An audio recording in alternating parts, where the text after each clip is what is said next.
puedes comenzar, por favor. Ok.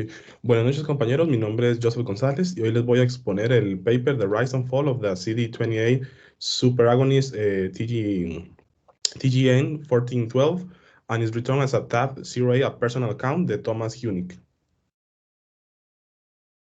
Primero esa es la agenda que tengo para el día de hoy. Vamos a hablar un poco de la nomenclatura del experimento, aunque ya vimos un poco con el compañero anterior. Seguidamente vamos a ver la historia de la molécula CD28 y su descubrimiento, y cómo esto llegó para hacer un primer ensayo, los problemas que hubieron en el ensayo y las reacciones que tuvieron los medios y qué consecuencias se presentaron. Finalmente, el regreso de la molécula bajo el nuevo nombre TAP08 y finalmente las conclusiones. Entonces, un poco de nomenclatura. Bueno, como dijo el compañero, las células T son unas células que pertenecen al sistema inmunológico. También se le conoce como linfocitos T y están encargados de la respuesta inmunológica en gran parte.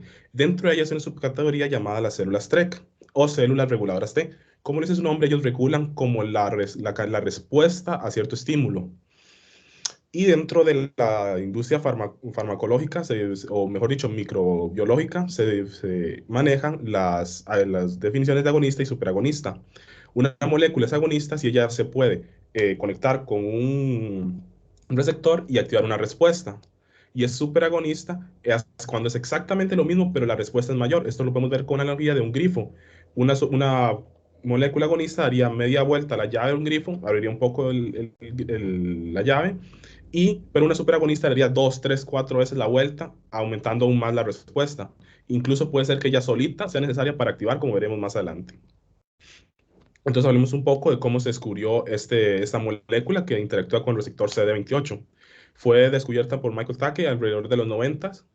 Esta es un coestimulador de las respuestas T, como el compañero anterior mencionó. Esta es la respuesta como que buscan las células T para decir como, ok, hay que atacar o hay que estar en alerta o así.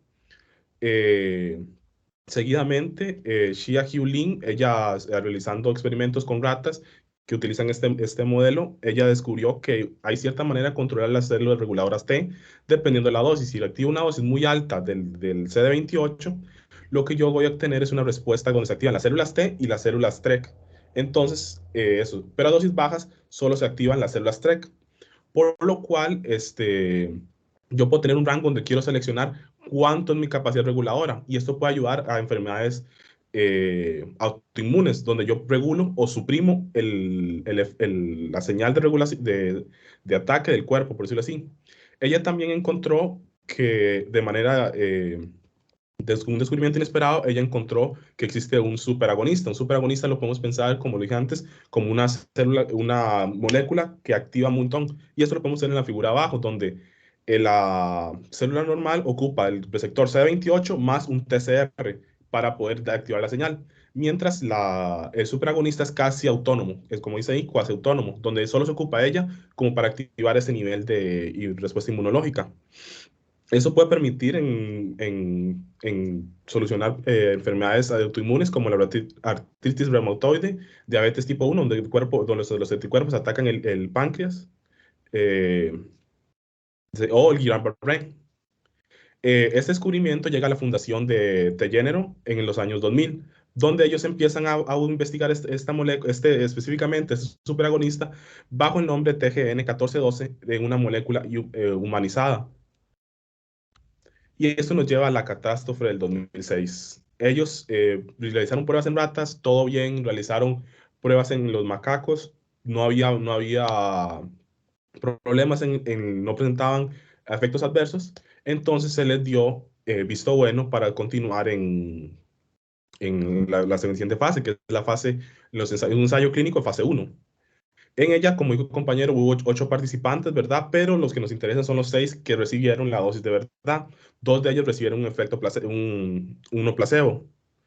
Ellos, a las 10 horas, todos estaban en cuidados intensivos.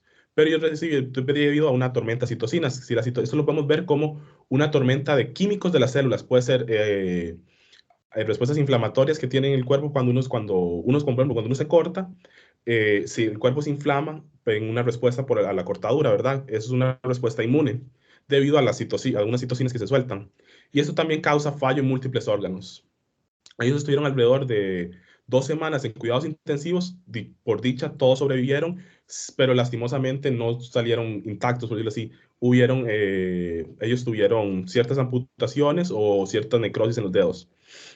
Ellos recibieron una dosis de corticosteroides para contrarrestar esta respuesta inflamatoria. Y como dijo el compañero, el experimento fue un experimento doblemente ciego, lo que esto dificultó a la hora de realizar atender a los pacientes, porque, por ejemplo, de los 8, ¿quién tenía qué dosis, verdad? Solo los que presentaban síntomas. Y estuvieron 2 semanas en cuidados intensivos. Esto, como todo, sucede algo malo y todo el mundo reacciona, ¿verdad? Por lo cuanto, los primeros en reaccionar, y como los más importantes fueron los expertos, donde ellos primero asumieron, ok, no pensemos en algo malo, fue negligencia o algo así, pensemos, puede ser que la muestra haya sido contaminada. Esto se desmintió debido a que la compañía que fabricaba las muestras tenía reputación no ya tenía experiencia y reputación en realizando este tipo de pruebas, por lo tanto, una contaminación de la muestra era muy improbable.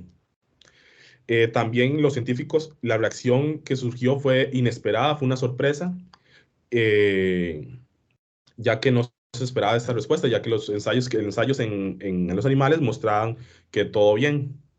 Lo que sucedió fue que se activó una célula T equivocada, y eso lo que produjo fue esa tormenta de citocinas que aumentó la toxicidad en la sangre, por decirlo así.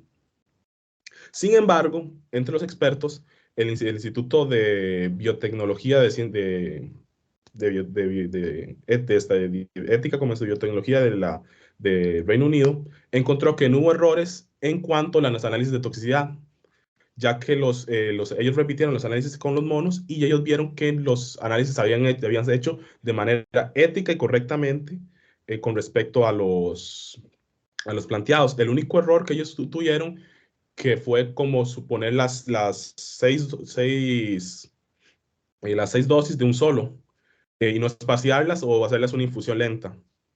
Esto causa que se actualicen las guías como una consecuencia, donde se empiezan ellos utilizaron el método de no observed after effect o no a él como método para investigar cuál es la dosis máxima de toxicidad y ahí hace una conversión de macaco a humano. Al final fue de 50 miligramos, 100 microgramos en un ser humano. Esto fue actualizado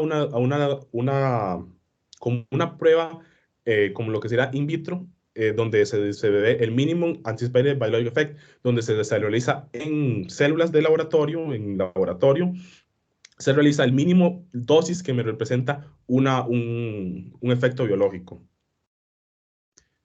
Y como todo, también los medios dijeron, y como diría un político por acá, la prensa canalla, ellos lo tacharon a Tellénero como irresponsable o negligentes, cuya cosa que fue desmentida por las entidades eh, regulatorias, donde ellos realizaron y vieron que Tellénero no actuó de manera ni negligente ni, ni contraéticamente, ellos siguieron en las guías eh, de experimentaciones. Otros científicos acusaron de una falla en el análisis de toxicidad debido a que los monos y los seres humanos no presentaban, dijeron que no es igual, hay una diferencia. Pero más sin embargo, antes de realizar el estudio en humanos, se realizó un análisis para comparar ambos genes en el CD28 en los macacos y el ser humano. Y sin embargo, se encontraron que ambos eran idénticos y no presentaban eh, problemas. Lo que sucedió, y dijeron que muchos de los comentarios que se estaban realizando en el momento, publicaciones tratando de explicar lo que pasó, se realizaban como conocimiento posterior. Como dice el dicho, después de la guerra, todo el mundo es general. Esto nos lleva a la caída de género, debido a que la falla del medicamento y que Tellénero era un startup, ¿verdad? No puede financieramente sobrevivir el golpe que recibe y por lo tanto ellos cierran a los 15 investigadores que estaban ahí, pierden su trabajo. Más sin embargo, Sergei Shupilov estaba siguiendo la investigación, los papers, y él tiene un amigo que quiere iniciar otro startup en cuanto a lo que se refiere biotecnología. Por lo tanto, él propone al amigo con que compre a Tagenero la propiedad intelectual, perdón, bajo el nombre de Teramap. Y estos realizan un sustituto del TG14B12 y lo renombran como TAP08 o Terali-Sumap. Entonces, ¿qué fue lo que falló? Si todo parecía que estaba bien, ¿qué fue lo que salió mal? Entonces, como bajo las nuevas guías, ellos realizan un estudio en un estudio en sangre que al final es PMMC, podemos verlo como las células redondas, que al final son las células linfocitos, que es lo que nos interesa, las células blancas del cuerpo, no son las células rojas ni el plasma. Ellos realizan un estudio para comparar, ellos utilizan el fármaco OKT3, el cual se comporta de manera similar al, al TG14 de 12. Ambos son como inmunosupresores y ese tuvo al puro inicio también una respuesta de citocinas si la dosis era muy alta. Ellos ven que en las pruebas del PBC, ellos sí hay una respuesta del OKT3, más sin embargo, cuando ellos lo realizan en muestras frescas de la sangre PBC, PMC, ellos observan que no hay respuesta a lo que son el fármaco. Entonces, lo que sucedió fue que ellos investigaron y, digamos, las células T como activan la señal solamente cuando están como entre otras células, por decirlo así. Ellas normalmente se encuentran entre tejidos. Eso también afectó en la hora de vacunación. La vacuna fue a nivel muscular o intratejidos y no fue una intravenosa, por decirlo así, a fluidos. Por lo cual, cuando se encuentran dentro de tejidos, ellas pueden recibir esa señal. Más sin embargo, si se encuentran en circulación, como cuando se extraen por la sangre, ellas ya no se encuentran activas la señal. Por lo tanto, ellos se dieron cuenta que si la dejan en reposo a altas concentraciones, de altas concentraciones celulares, se reactiva esa señal y ellos pudieron observar que sí, a nivel biológico, la, la cantidad que ellos tenían sí realizaba el efecto que activaba ambas células y por lo tanto activaba una respuesta inmunológica, provocando la tormenta de citocinas. Ahora, muy bien, ok, ya vimos por qué fue lo que pasó en humanos, pero entonces, ¿por qué en ratas y en monos no se vio, o macacos, perdón, no se vio ese problema? Eso sucedió porque las ratas, bueno, ellos teorizan que las ratas son ratas saludables, son ratas de laboratorio, por lo tanto, ellos cadecen del CD4M, que es como no sé si han escuchado que el sistema inmune tiene memoria. Entonces, eso es como una célula de memoria, por decirlo así, que también regula el paso. Entonces, al no tenerla o al tenerla en bajas cantidades, no produce ese efecto. Además de que ellos observaron que cuando ponían dosis altísimas y causaban una tormenta de citocinas, las ratas eran más resilientes a esta y no presentaban muchos síntomas, por decirlo así, no parecía que les afectaran mucho. Más sin embargo, en los macacos lo que se dieron cuenta fue que la respuesta para este CD28 más bien se encuentra subregulada. A pesar de que son iguales los receptores, el CD4M como que subregula la respuesta al fármaco. Por lo tanto, no se presentan a esas dosis. Entonces, una vez ya identificamos el problema, entonces vamos a reiniciar los análisis clínicos. Primero se realiza el desarrollo preclínico. En la dosis original, ellos vieron que el 60% de los receptores del CD28 se encontraban ocupados, por lo cual esto causaba que hubiera esa respuesta a las citocinas, se liberaran tantas citocinas. Sin embargo, también por dicha, ellos vieron que si bajamos la dosis, existe un rango donde yo puedo activar las células reguladoras T o las células TREC sin activar esa respuesta. Entonces, por eso, siendo los análisis fueron positivos, que este fármaco podía ser utilizado contra la artritis reumatoide o cualquier otra enfermedad autoinmune. Con esto seguimos al segundo ensayo clínico. Este es un poquito más riguroso, ¿verdad? Donde hay 30 voluntarios.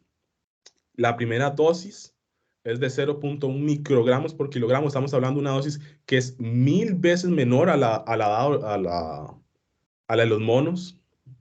Y se realizan incrementos, pequeños incrementos. Pues los incrementos los podemos ver en la figura a la derecha. Por ejemplo, de 0.1 a 0.3, 0.6, 1, 1.5, 2, 3, 5 y 7, hasta un máximo de 7 microgramos por kilogramos.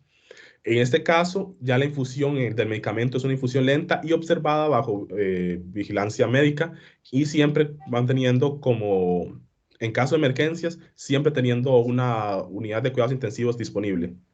Más sin embargo, en este ensayo no hubo respuesta adversa y más bien a niveles como altos, como podemos ver en la figura, como alrededor del 5 y el 7, lo que sucede es que se libera la citocina o la respuesta química que nosotros queríamos, que es la de supresión, por decirlo así, el IL-10, que este es dado por las células TREC, como diciendo una señal de regúlense, por decirlo así. Y finalmente, esas son las conclusiones que ellos proponen, que era necesario en un momento la información necesaria antes de realizar las pruebas. Por lo tanto, hubo esos cambios de, de regulaciones, por ejemplo, de no usar el NOAEL, sino usar el MABEL. Que no se puede confiar en los análisis de toxicidad entre seres humanos y primates, incluso si la molécula es la misma en ambos, los receptores son iguales. Como se puede ver, hay pequeñas diferencias biológicas eh, que aunque sean iguales, por otra interacción con otra molécula, hace que esta no sea exactamente igual y por lo tanto no es como confiable como decir, ok, salió todo bien, démosle adelante. Y también existe un precedente similar, el IL-2, que también presentó síntomas a altas dosis similares a los causados. Esta molécula es alrededor de los 80 similares. Sin embargo, en pequeñas dosis, esta molécula se utiliza para combatir las respuestas inflamatorias. Es un antiinflamatorio. Y al final, en el paper, realizan como una reseña como que se puede resumir que la dosis hace el veneno. Y eso sería todo. Muchísimas gracias. Perfecto, muchas gracias, Joseph. ¿Y análisis del experimento? ¿Qué tenemos que decir? De, de la, Del experimento lo que vi fue que ellos lo que estuvieron como mal, ¿verdad? Fue ese el no a él, pero digamos, ellos, el momento que ellos aplicaron el experimento, esa era la tabla que se regía, por decirlo así. Ese era el método aceptado. Más sin embargo, debido a todos los experimentos, se cambió una reestructuración regulatoria y ahora se utiliza el MABEL y por eso mucha gente dice como este experimento les vino a empeorar la vida, porque ahora hacer experimentos es más difícil. Sí, pero es que esto fue bastante terrible porque los participantes eran personas saludables. El- Ajá. Y o sea, salieron imagina, busqué imágenes y por ejemplo había uno que le dieron como 2 millones de libras, bueno, eso sucedió en Reino Unido, libras esterlinas y tenía los dedos casi necróticos, por decirlo así, y ahí escuché que hay otros que tuvieron que amputar y así. sí, de consecuencias de por vida fue lo que pasó con este experimento. Esto es parte de por lo que yo lo traigo al curso y ver de casos de estos cómo se aplican en medicina. Te agradezco mucho, Joseph. Para ver cómo dejo de compartir.